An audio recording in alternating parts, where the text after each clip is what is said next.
Vous savez, la plupart des conflits d'argent ne sont pas des conflits d'argent. Ce sont des conflits qui ont l'apparence d'être des conflits d'argent, mais ce sont des conflits de valeurs, des conflits de croyances. Et c'est la raison pour laquelle les conflits au sujet de l'argent ont tendance à créer beaucoup d'anxiété, parce qu'ils ne font en fait que révéler des divergences un peu plus profondes qui existent. Mais ces divergences, quelque part aussi, elles sont normales parce que nous sommes différents. C'est deux personnes différentes qui sont ensemble.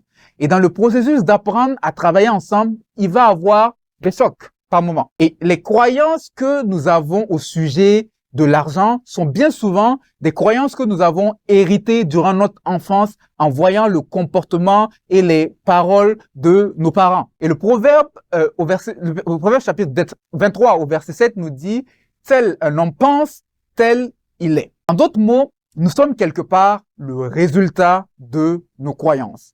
Et les comportements que nous allons manifester avec l'argent sont bien souvent le résultat de nos croyances à son égard. Et peut-être que vous êtes dans une situation où vous aimeriez pouvoir parler d'argent avec votre conjoint, mais il fuit la discussion. Il veut pas parler d'argent, il dépense comme il veut. Peut-être que son comportement est tout simplement lié au fait que dans sa famille, il voyait ses parents se disputer constamment sur l'argent et il a décidé que l'argent était un problème.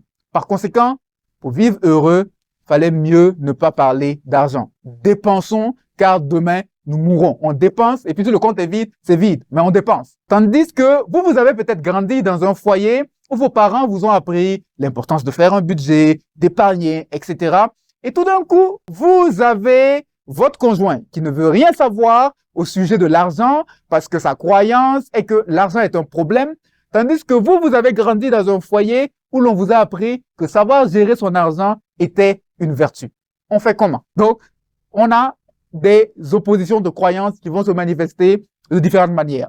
Il est donc important de prendre le temps avec votre conjoint et de vous poser des questions du type « Qu'est-ce que tu as appris au sujet de l'argent dans ta famille d'origine ?» Et cet exercice-là ne va pas nécessairement changer l'autre, mais il va vous changer vous. Il va vous permettre d'avoir un peu plus d'empathie pour votre conjoint, de savoir en fait d'où est-ce qu'il vient, d'où viennent ses réactions et de trouver des stratégies pour voir comment mieux aborder la situation. La quatrième étape, c'est celle de réaligner ses croyances avec la parole de Dieu.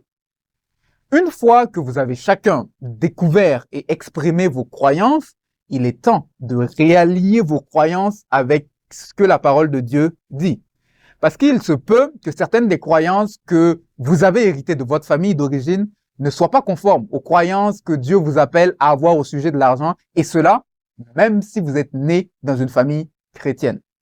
Et c'est ce dont l'apôtre Paul parle en parlant du renouvellement des pensées dans l'épître aux Romains.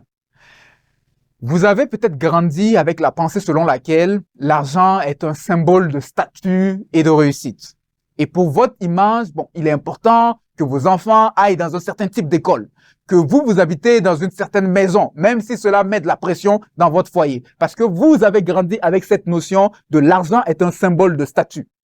Mais une fois que vous commencez à lire la Bible, vous vous rendez compte que la Bible vous dit que la valeur d'un homme ne dépend pas de ce qu'il possède, mais la valeur d'un homme dépend du prix que Christ a payé sur la croix pour lui.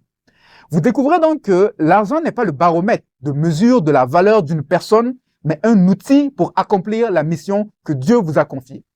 Et donc, le renouvellement dans la parole de Dieu vous amène, vous et votre conjoint, à revenir à une conception, à une philosophie de l'argent qui va quelque part se rapprocher. Ou on va essayer de se rapprocher sur un certain terrain, d'entendre sur notre compréhension de l'épargne, de la générosité, des dettes, de qu'est-ce que l'argent, etc.